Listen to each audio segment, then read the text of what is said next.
Corruption की cost की वजह से कुछ मिनरल्स की, नेचुरल रिसोर्सेज की कॉस्ट इतनी बढ़ गई है कि बहुत सारे डिपॉजिट्स होने के बाद में, एबंडेंट मिनरल होने के बाद में भी हम लोग बहुत बड़ी क्वांटिटी में इंपोर्ट कर रहे हैं।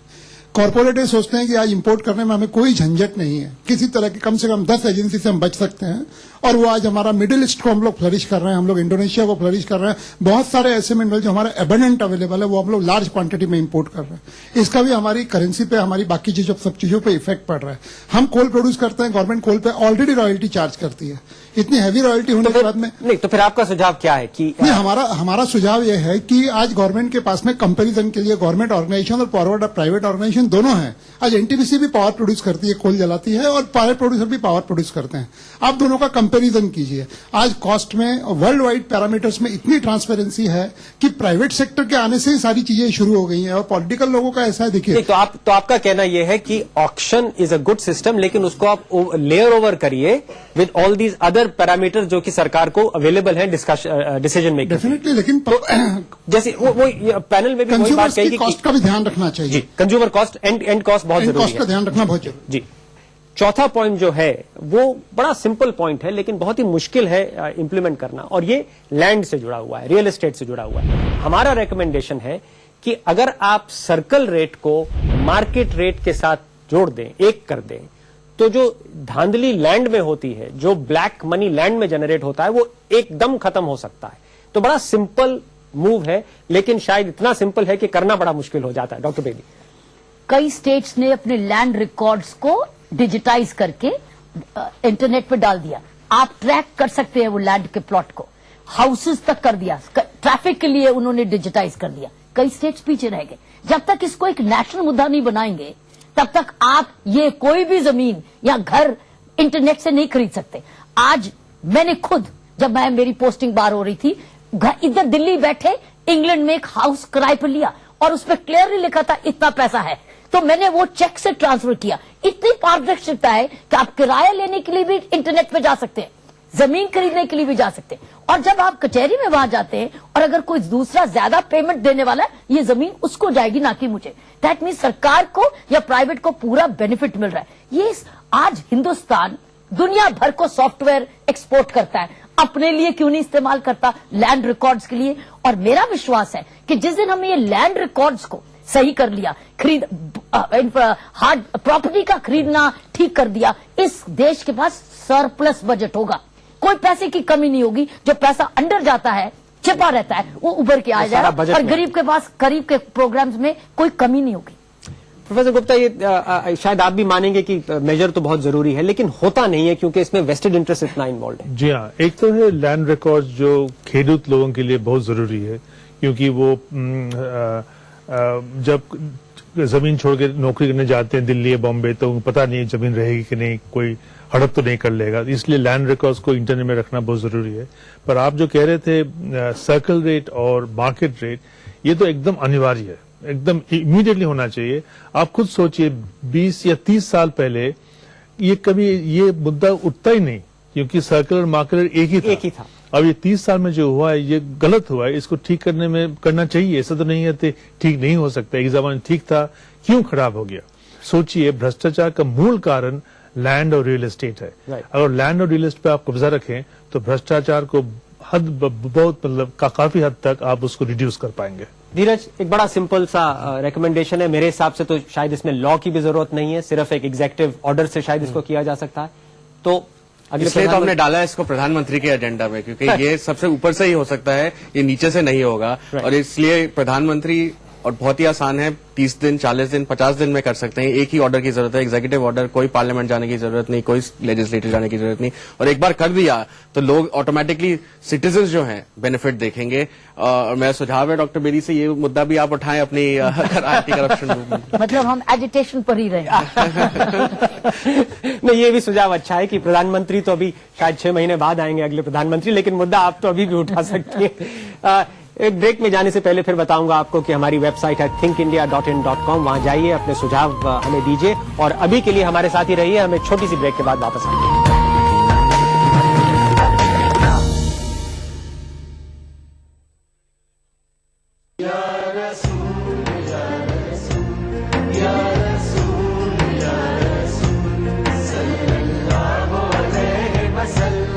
सारी कायनात मसरूर है, जश्न मिलादे रसूल है।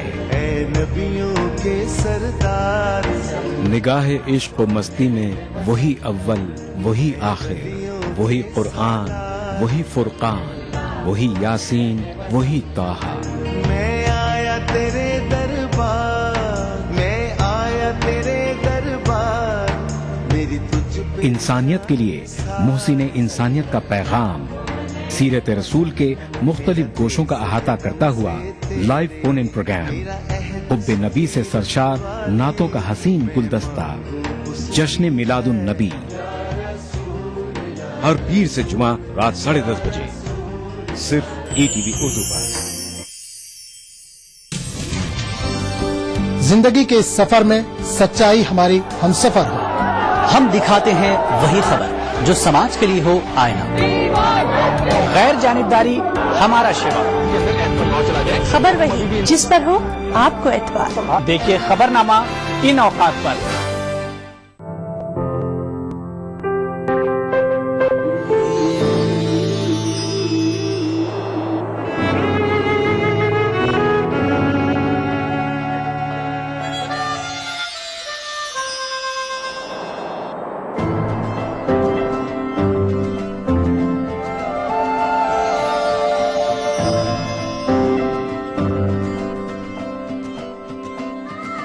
नए एहसासों से जुड़े नए रिश्ते बिखेरेंगे रंग।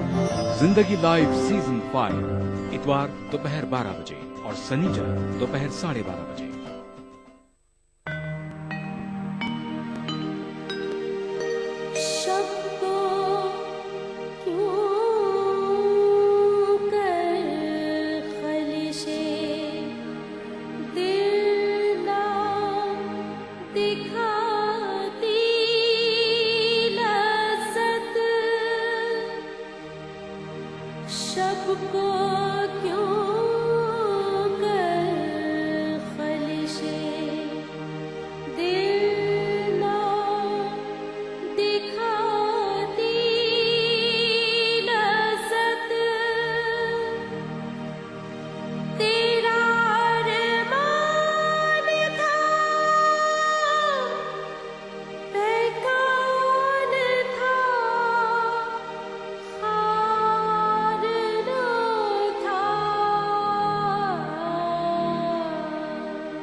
स्वागत है आपका change India agenda for the next prime minister, हमारा स्पेशल शो। अब हम आ रहे हैं मुद्दा नंबर 5 पे, जो कि हमारी रिकमेंडेशन है अगले प्रधानमंत्री के लिए, जिससे कि भ्रष्टाचार को काफी हद तक कंट्रोल कर पाएंगे। और ये भी एक बड़ा ही सिंपल सा एक्शन पॉइंट है, लेकिन इतना सिंपल है कि करना इसको बड़ा मुश्किल है, और वो है इलेक्टोरल फंडिंग का। हमारे हिसाब से अगर 2 ऑर्डर निकाले जाएं, ऑर्डर नंबर 1, हर पॉलिटिकल पार्टी अपने अकाउंट्स को ऑडिट करेगी। ऑर्डर नंबर 2, 1 रुपए से ऊपर जितनी भी आपको कंट्रीब्यूशन मिलती है, उसका कंट्रीब्यूटर का नाम आप अपनी वेबसाइट पर डाल दें। इसमें ना कोई लॉ चेंज करना है, कुछ नहीं करना है, एक एग्जीक्यूटिव ऑर्डर से शायद ये हो सकता है। और ये 2 चीजें अगर होती हैं तो हमारे हिसाब से इलेक्टोरल फंडिंग में बहुत इंप्रूवमेंट होती है। डॉक्टर बेदी, आपका क्या कहना रहेगा? पॉलिटिकल पार्टीज कहती है कि हम ऑडिट कराते हैं, तो आप क्यों कह रहे हैं? ऑडिट तो कराते हैं, ऑडिट की स्टेटमेंट हम चीफ इलेक्शन कमिश्नर मांगते हैं तो हम देते हैं, लेकिन वो काफी नहीं है। जो भी कोई भी डोनेशन 20,000 तक है, उसके नीचे के लिए उसके लिए रसीद देनी जरूरी नहीं है, और उसके लिए उनका नाम भी नहीं। इसीलिए कईयों ने बड़ी प्रॉपर्टीज कमा ली। कई पॉलिटिकल पार्टीज के पास बहुत जमीनें हैं, एक डिक्लेयर किया कुछ करोड़ और आज हजारों करोड़ के कहां से आए? वो सारा कहते हैं गिफ्ट आई 20,000 से ज्यादा। आई थिंक 1-1 रुपया जैसे आपने किया है दिल्ली में, 1-1 पैसे की रसीद देनी चाहिए, चाहे वो 1 रुपया है, चाहे वो 20,000 है, चाहे वो 1 करोड़ है। पहले तो ये, और इसी को चीफ इंफॉर्मेशन कमिश्नर ने कहा कि पॉलिटिकल पार्टीज अंडर आरटीआई आती हैं, और वो कानून अभी भी, रूल अभी भी है, लागू है, चाहे स्टैंडिंग कमेटी ने अभी भी उसको हटा दिया है अभी रिसेंटली। लेकिन ये कानून ये है कि उन्होंने ये कहा है कि आपकी जो पॉलिटिकल पार्टी आरटीआई में आती है, इसलिए आपकी जो फंडिंग है, चाहे 1 रुपए की है चाहे करोड़ की है, वो भी राइट टू इन्फॉर्मेशन में आएगी, लोग जान सकते हैं। प्रोफेसर गुप्ता, नहीं, मैं इससे सहमत हूँ। मुझे लगता है कि अब तक हम लोग सोचते रहे कि बिना पैसे का इलेक्शन नहीं जीत पाते हैं, और बहुत पॉलिटिशियंस ये आपको कहेंगे भी कि बिना दारू दिए, बिना पैसे दिए इलेक्शन जीतना मुश्किल है, नामुमकिन है। इससे बहुत अच्छे लोग जो है डर गए इलेक्शन में आने के, क्योंकि हमारे पास पैसे कहाँ पे है, हमारे पास बंदूक भी कहाँ है, तो हम कैसे इलेक्शन लड़े। आप पार्टी का जो इमर्जेंस है ये साबित करता है कि पैसे की जरूरत नहीं है, पैसे की जरूरत है पर ब्लैक मनी या हिडन वेल्थ की जरूरत नहीं है। और ये जब साबित किया है, मैं समझता हूं कि अभी दूसरे पार्टी को समझना चाहिए कि अगर लोगों से कहे कि हमें पैसे चाहिए क्योंकि लोग दारू पीना चाहते हैं और पैसा चाहते हैं, ये नहीं चलेगा। धीरज, ये भी एक लैंड की तरह एक वैसा ऑर्डर है जो कि प्रधानमंत्री शायद पहले 60 दिन में निकाल सकते हैं और निकालना चाहिए। हम इस एजेंडा में और भी सुझाव दे सकते थे, जैसे कि सरकार फंड का इलेक्शन को के सीमाएं हो, ऊपरी सीमाएं हो, हमने वो नहीं दिया। हमने बस ये बोला है कि ट्रांसपेरेंसी हो, वेबसाइट पे डाल दीजिए 1 रुपए से ऊपर। मेरे ख्याल में शायद रिवाइज कर देना चाहिए 1 पैसे के ऊपर, नहीं तो 1 पैसे और 1 रुपए के बीच में। मैं ये कहने वाला था कि कहीं ऐसा ना हो कि 99 पैसे की इतनी कंट्रीब्यूशन होनी शुरू हो जाए कि वो भी आपकी वेबसाइट पे ना आए। इट हैज टू बी 1 पैसा। सो ये भी अगेन एक सिंपल इफेक्टिव रूल है जो कि नया प्रधानमंत्री इसको लागू कर सकते हैं। एक और बहुत ही सिंपल है, बहुत ही इफेक्टिव है, लेकिन अगेन कुछ स्टेट्स में हो रहा है, कहीं पूरी जगह नहीं हो रहा है, सेल्फ अटेस्टेशन। आज कितने एफिडेविट हमको देने पड़ते हैं, कितनी सरकार को डॉक्यूमेंट्स देने पड़ते हैं, उनको हमको भगाया जाता है कि आप पटियाला हाउस जाइए, 30,000 कोर्ट जाइए, नोटराइज करवाइए, इससे अटेस्ट करवाइए। अगर वो सब हटा के सेल्फ अटेस्टेशन कर दें तो एक जो इंटरफेस है सिटीजन का सरकार के साथ, जहां से छोटी पेटी करप्शन शुरू होती है, वो कम हो जाता है। और एक इसके साथ जुडिशरी के साथ एक और जुड़ा हुआ मुद्दा है कि क्या हम टाइम लिमिट नहीं लगा सकते हैं कि सरकार जितने अपील करती है, बार बार अपील करती है, क्योंकि सरकार सबसे बड़ा लिटिगेंट है इंडिया में, वो ना करे, कंसिलिएशन करे, आर्बिट्रेशन करे, एक टाइम लिमिट में जुडिशियल केसेस को सेटल किया जाए। तो ये कितना प्रैक्टिकल है डॉक्टर बेदी? एफिडेविट का मामला मुझे मालूम है पंजाब गवर्नमेंट में शुरू हो चुका। मैं अभी 2 दिन चंडीगढ़ हुई थी, तो उन्होंने कहा कि अब हमको कोई अटेस्टेशन नहीं चाहिए। एक्चुअली पंजाब रिफॉर्म्स कमीशन ने बनाया, जहां आप उसके मेंबर थे। ये एक बड़ी अच्छी शुरुआत है। दूसरे स्टेट्स में भी अगर नहीं है तो मैं समझती हूँ पंजाब का एग्जाम्पल लिया जा सकता है। जुडिशरी पर मैं ये कहूंगी कि जुडिशरी अब तक दूसरों को जज करती है, लेकिन अपने आप को भी जज करे कि हम क्यों नहीं बेटर कर सकते। 2 तरीके होते हैं इंप्रूवमेंट के। एक होते हैं बाहरी, जब तक सपोर्ट और ना मिले तब तक हम नहीं कर सकते। एक होता है जो आपके पास है, क्या उसको आप सही इस्तेमाल कर रहे हैं। मैं समझती हूं हर कोर्ट, हर डिस्ट्रिक्ट कोर्ट, हर हाई कोर्ट, हर सुप्रीम कोर्ट भी एक ऐसा सेल्फ सर्चिंग करे, अपने आप को भी जज करे कि हम बेटर कैसे कर सकते हैं। जो भी साधन है हमारे पास, क्या हम अपना ट्रायल फास्टर कर सकते हैं, क्या एडजर्नमेंट्स हम कम दे सकते हैं। क्रिमिनल प्रोसीजर कोड में अमेंडमेंट्स और डे टू डे ट्रायल है, क्या हीनस ऑफेंसेस है, लेकिन खुद ही कोर्ट्स उसको वायलेट करते हैं। आफ्टर ऑल निर्भया का केस 9 महीने में, 8 महीने में खत्म हुआ। जहां चाह थी वहां राह हुई ना, तो उस वक्त डायरेक्शन भी थी, लेकिन इन्होंने किया। फालतू की एडजर्नमेंट्स इन्होंने नहीं दी। वकीलों ने जब मांगी तो कहा नहीं, रिजेक्टेड। तो मैं ये समझती हूं कानून इनके हक में है, लेकिन कोर्ट भी अगर अपनी तरफ भी झांक के देखे, अपना भी ऑडिट करे और अपने रिसोर्सेज को बेटर यूटिलाइज करे, बेटर हो सकता है। लेकिन मुझे समझती हूं कि जैसे सीएजी फाइनेंशियल ऑडिट करती है, we must have a judicial performance audit. हमें जरूरी है जुडिशियल परफॉर्मेंस भी। कौन सा कोर्ट, कई कोर्ट्स ने तो 1 महीने में रेप केस को फाइनलाइज कर दिया। राजस्थान हाई कोर्ट ने, मध्य प्रदेश के हाई कोर्ट ने, लेकिन कई 20-20 साल लगाए रखते। कोर्ट जजेस तो वही है, कोर्ट्स तो वही है, लेकिन एक महीने में कर पा रहा है और एक 20-20 साल नहीं कर पा रहा। इनके आपस में भी बड़ा परफॉर्मेंस में बहुत डिफरेंस। तो आप कहते हैं कि अगर ये सारे परफॉर्मेंस पैरामीटर हम वेबसाइट पर डालें, ट्रांसपेरेंट करें और एक बेंचमार्किंग कर दें कि इस तरह का केस है तो इसको शायद 30 या 35 या 100 दिन या 200 दिन में करें, एक बेंचमार्किंग हो जाए, तो उसका एक डेमोन्स्ट्रेशन इंपैक्ट होगा। और एक एक्सटर्नल ऑडिट जुडिशियल परफॉर्मेंस की बड़ी सख्त जरूरत है। कौन सा कचहरी सुस्त है, कौन सी कचहरी बहुत आगे, क्यों, दोनों में फर्क क्यों है। May be the best court, एक अवार्ड दिया जाए, जुडिशियल बेस्ट कोर्ट, पब्लिक दे अवार्ड कि ये बेस्ट कोर्ट, ये इसने सबसे ज्यादा अच्छा, ज्यादा न्याय करा। आई थिंक ऐसा परफॉर्मेंस जुडिशरी को भी हमको ऐसे अलग नहीं छोड़ देना चाहिए, लेकिन एग्जीक्यूटिव को भी कोर्ट्स उनको और देने चाहिए, जैसे स्पेशल कोर्ट्स कहे। मैंने देखा पीछे रिकॉर्ड में प्राइम मिनिस्टर बहुत सारी घोषणाएं करते हैं, इतने कोर्ट्स आ जाने चाहिए, लेकिन वो इंप्लीमेंट नहीं होता क्योंकि स्टेट्स के पास बजट नहीं है।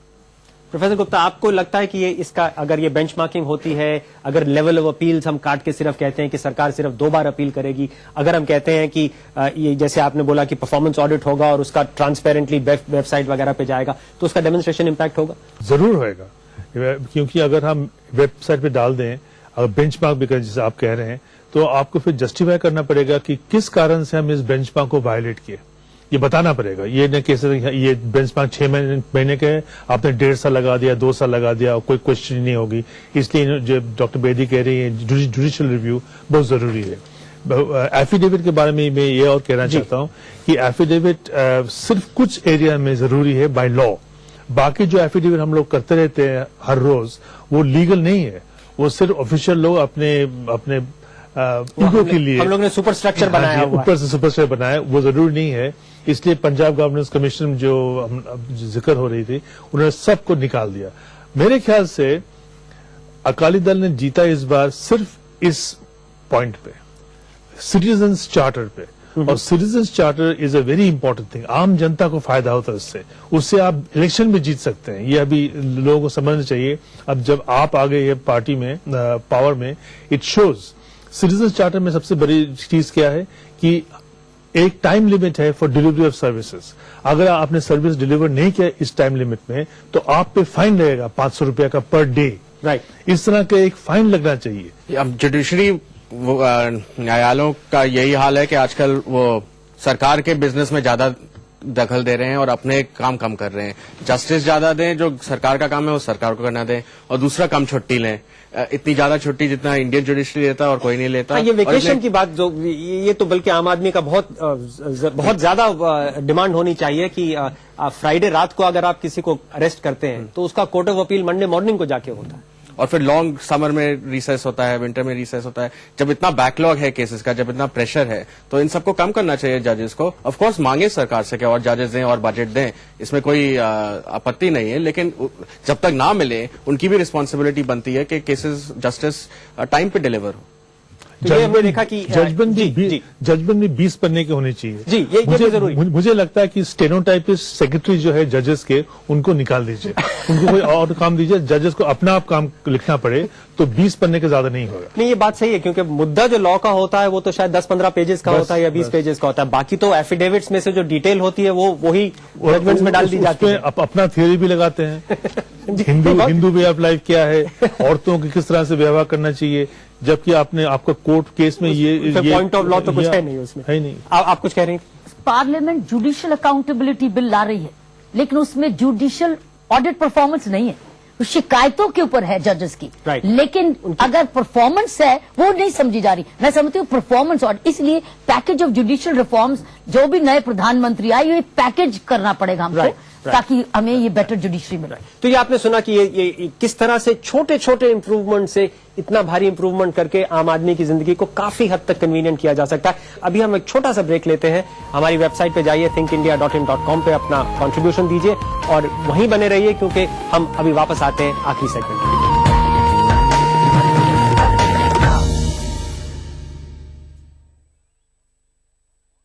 देखिए ETV उर्दू सभी DTH प्लेटफॉर्म पर, डिश टीवी पर चैनल नंबर 787, एयरटेल पर चैनल नंबर 610, टाटा स्काई पर चैनल नंबर 176, बिग टीवी पर चैनल नंबर 972, वीडियोकॉन पर चैनल नंबर 750। देखिए आपका अपना चैनल और भी बेहतर क्वालिटी में। आप प्रधानमंत्री बने प्रेस में, क्योंकि ग्लोबल खराब है इसलिए हम खराब। देखिए मुझे एक बात बताइए, पिछले 5 सालों में जो अटल बिहारी वाजपेयी की गवर्नमेंट थी उसकी एवरेज क्या थी और उनकी एवरेज क्या थी? डबल थी, 100%। अगर आप 6-6 वर्ष की एवरेज लेंगे तो हमारी उनकी एवरेज थी 5.8%, यहाँ एवरेज थी 9.2 या 3%। वाजपेयी जी की गवर्नमेंट की ग्रोथ थी 55% ज्यादा थी प्रीवियस 5 साल से। दक्कन की हर छोटी बड़ी सरगर्मी पर हमारी नजर, लेकिन आप तक पहुंचाते हैं सिर्फ वो खबर जो करे आपको बेदार। सियासत के गलियारों से रोजमर्रा की जिंदगी दक्कन के गोशे गोशे से आप तक खबरें पहुंचाता दक्कननामा, रोजाना शाम 6:30 बजे। गुल फेंके हैं औरों की तरफ, बल्कि समर भी गुल फेंके हैं औरों की तरफ, बल्कि समर भी।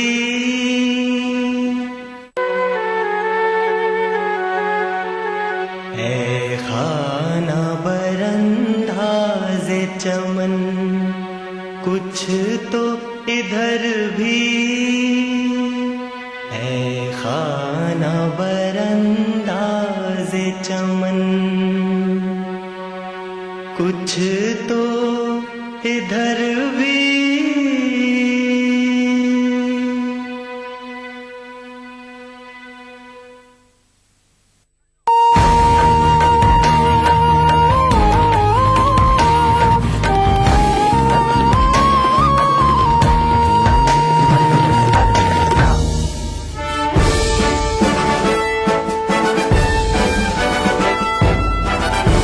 स्वागत है आपका change India agenda for the next prime minister में। हम यहाँ पे एक डिस्कशन में हैं कि किस तरह से भ्रष्टाचार के मुद्दे पे जो हमारे नए प्रधानमंत्री जब आएंगे तो वो किस तरह से इफेक्टिव स्टेप्स लेकर, छोटे स्टेप्स बड़े स्टेप्स लेके इस भीषण बीमारी से कुछ मुक्ति दें अपने देशवासियों को। तो अब हम आखिरी सेगमेंट में हैं और आखिरी सेगमेंट में हमने वो छोटे छोटे पेटी करप्शन के मुद्दे रखे हैं। हमने ये सुझाया है कि जितने ये जो इश्यूज हैं गवर्नेंस के, जिसमें आम आदमी सरकार के साथ जुड़ा रहता है, उसके पास जाना पड़ता है, उसको आप ई गवर्नेंस कर दीजिए। और जैसे पीपल गवर्नेंस भी कह सकते हैं कि जितना इंटरफेस कम हो और जितना टेक्नोलॉजी उसको हैंडल कर सके तो अच्छा रहेगा। तो डॉक्टर बेदी आप बताएं, इसमें ये सुझाव भी है कि ब्यूरोक्रेटिक डिसीजन मेकिंग का टाइम लिमिट हो, कि इतने टाइम में अगर नहीं कर पाए हैं तो वो कारण बताएं कि क्यों नहीं कर पाए हैं, उसको वेबसाइट पे डाल दीजिए कि देखिए मेरा इतने लोगों के पासपोर्ट के एप्लीकेशन आए या इतने लोगों के बर्थ सर्टिफिकेट के एप्लीकेशन आए,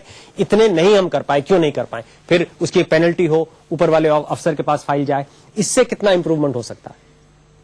जब हम प्रशासन को सुधारने की इंप्रूवमेंट करते हैं तो ई गवर्नेंस उसका एक टूल है जी, सब नहीं है मगर बहुत इंपॉर्टेंट टूल है। जैसे काम की जगह पे कैमरा लग जाना, जैसे टोल बूथ है उस पर अगर कैमरा लगा हुआ हो, कौन आ रहा है कौन जा रहा है, पैसा दे रहा है कि नहीं, उसमें एंट्री हो रही है कि नहीं कंप्यूटर में, तो इसका मतलब सारा रेवेन्यू कोई जेब में नहीं डाल के लेके जाएगा, सरकार को वापस आएगा। इसको ई गवर्नेंस, कैमरा लगा देना, इंटरनेट पे अपनी इंफॉर्मेशन, ये तो आरटीआई में भी लिखा हुआ है सेक्शन 4 में कि आपको अपना सारा काम डाल देना चाहिए ताकि लोग बिना मांगे उनको इंफॉर्मेशन मिले। यानी मांगे तो मिले, रिएक्टिव नहीं है, प्रोएक्टिव होना है। तो मैं समझती हूँ ई गवर्नेंस, लेकिन हमको एक तीसरा तरीका भी है जिसको मैंने पीपल गवर्नेंस बोला है कि साथ में हम इंफॉर्मेशन टेक्नोलॉजी को भी यूज करें, कैमरा को, इंटरनेट को, जहां यह संभव है। लेकिन जहां संभव नहीं, लेकिन एक और चीज, फेस टू फेस जी, मुझे हर सेक्रेटरी को, सरकार के हर सेक्रेटरी को, सरकार के हर मंत्री को एक दिन महीने में एक जगह एक टाइम फिक्स्ड होना चाहिए कि इतने बजे ये व्यक्ति मिलेंगे,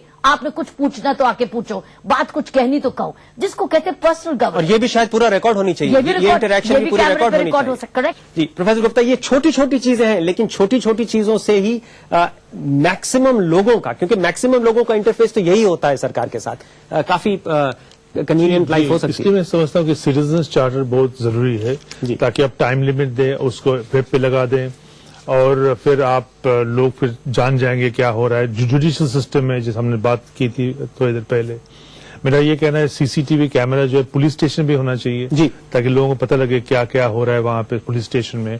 फिर पुलिस स्टेशन में एक और जो हमको सुधार लाना चाहिए, आमतौर पर हम वो पुलिस स्टेशन को बधाई देते हैं जहां पे कंप्लेंट्स कम आए, एफआईआर कम आए। मैं समझता हूं कि एक रेशियो होना चाहिए, जिस पुलिस स्टेशन में ज्यादा माइनर केसेस हो अगेंस्ट मेजर केसेस, उस पुलिस स्टेशन को रिवॉर्ड देना चाहिए। They have recorded more cases, वहीं बेंचमार्किंग की बात आ जाती है, वर्किंग हो जाएगी, फिर वो मिनिमाइजेशन हो जाएगी। और फिर दूसरी बात यह है कि जब हम टाइम लिमिट के बारे में कह रहे हैं, पंजाब गवर्नेंस कमीशन में ये एक सोच था कि हम उनसे पूछें कि आपको कितना टाइम चाहिए, हम नहीं दे रहे हैं, आप बताइए। आपको पासपोर्ट करने में पर पासपोर्ट आपको 2 मिनट लगता है कि 3 मिनट लगता है, आप बताइए, फिर उसको आप स्टेबल कर दीजिए। फिर बोली कि आप ही का टाइम लिमिट है, मेरा टाइम लिमिट नहीं है, उसको आप पालन क्यों नहीं कर पा रहे हैं। अमित, आपका एक इसमें मैं इनपुट था। मैडम की बात को थोड़ा सा आगे और बढ़ाना चाहूंगा, क्योंकि पीपल गवर्नेंस में जैसे कि सरकारी सेवाएं जो हैं वहीं पे सबसे ज्यादा करप्शन आम आदमी या कॉमन मैन या मिडिल मैन फेस करता है। तो क्या ऐसी कोई व्यवस्था नहीं की जा सकती कि जो सरकार की सेवाएं हैं और सरकार की जो स्कीम है उनको कहीं ना कहीं कुछ क्लब किया है? जैसे एग्जाम्पल के तौर पे मैं एक उदाहरण देना चाहूंगा कि एक गरीब महिला जिसका पति अगर रिसेंटली उसकी डेथ हुई है तो उसको डेथ सर्टिफिकेट लेने जाना पड़ेगा, लेकिन उसी डेथ सर्टिफिकेट के साथ साथ उसका फाइल प्रोसेस आगे बढ़ जाए उसकी विडो पेंशन के लिए, तो वो जो एक विंडो है, जो एक चांस है करप्शन होने का या उसके हैरेसमेंट का कि वो वहां पे परेशान हो, वो बहुत कम हो सकता है। ये एक just example, but it can be use in a broaden way. और ये एग्जाम्पल बहुत ही एक इफेक्टिव एग्जाम्पल है कि अगर आप जिसके साथ ऐसी ट्रेजेडी हुई है उसको बार बार इट्स नॉट ओनली ट्रेजेडी, मतलब आप इसको transport positively in the real estate also, and इस चीज को आप सर्विसेज विद योर पॉलिसी आप इसको इम्प्लीमेंट कहीं ना कहीं इसको लिंक कर सकते हैं। Right, I think this is a major reform. Dheeraj, last word to you and then बस एक ही चीज ऐड करना चाहूंगा, हमने वो भी लिखा है मोबाइल फोन का ज्यादा इस्तेमाल किया जाए, क्योंकि मोबाइल फोन की पेनिट्रेशन बहुत ज्यादा है इंडिया में, 80-90% के बीच में है, जबकि इंटरनेट पेनिट्रेशन काफी लो है, 10%। ऑफकोर्स इसके लिए टेक्नोलॉजिकल बैकबोन इंफ्रास्ट्रक्चर की जरूरत है, लेकिन आधार है और सच टेक्नोलॉजी हमारे देश में टेक्नोलॉजी सोल्यूशन की कमी है नहीं, तो उसको भी यूज किया जाए इस इंटरफेस को रिड्यूस करने में, और लोग गांव में रह के छोटे शहरों में लेके अपनी सेवाएं प्राप्त करें, ना कि राज्य कैपिटल नेशनल कैपिटल लाना पड़े। राइट, तो जैसे हमने कहा कि ई गवर्नेंस को हमने एक बहुत ब्रॉडली डिफाइन करा है, उसमें एम गवर्नेंस भी है, पीपल गवर्नेंस भी है, लेकिन वही और cameras is a very very important part of it. तो ये तो थे छोटे छोटे स्टेप्स, लेकिन इनके जो इम्पैक्ट है काफी बहुत ज्यादा और बड़ा हो सकता है। ये हमारा 10 पॉइंट एजेंडा फॉर एक्शन है नए प्रधानमंत्री के लिए, जो कि 5 या 6 महीने के बाद जब ऑफिस में आएंगे।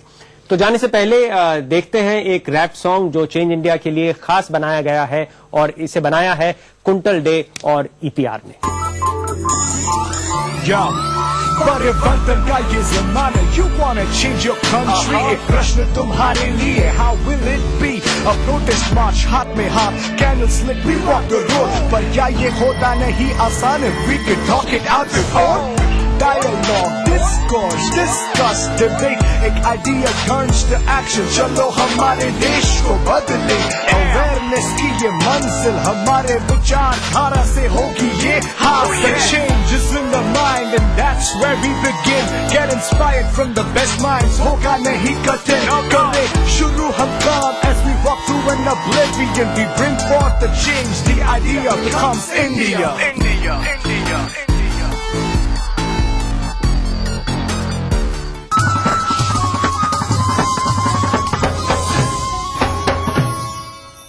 खूबी यही नहीं है कि अंदाज़ो नाज हो, खूबी यही नहीं है कि अंदाज़ो नाज हो,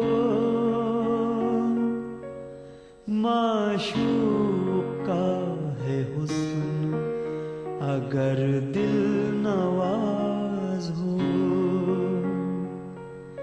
माशूक का है हुस्न अगर दिल नवाज हो।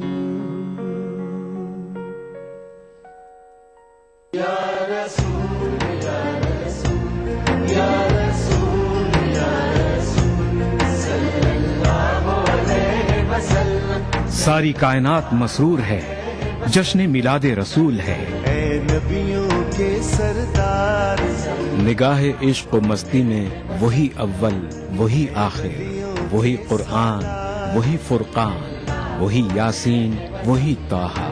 मैं आया तेरे दरबार, मैं आया तेरे दरबार, मेरी तुझ पे इंसानियत के लिए मोहसिन इंसानियत का पैगाम, सीरत रसूल के मुख्तलिफ गोशों का अहाता करता हुआ लाइव फोन इन प्रोग्राम, हुब्बे नबी से सरशार नातों का हसीन गुलदस्ता, जश्न मिलादुन नबी,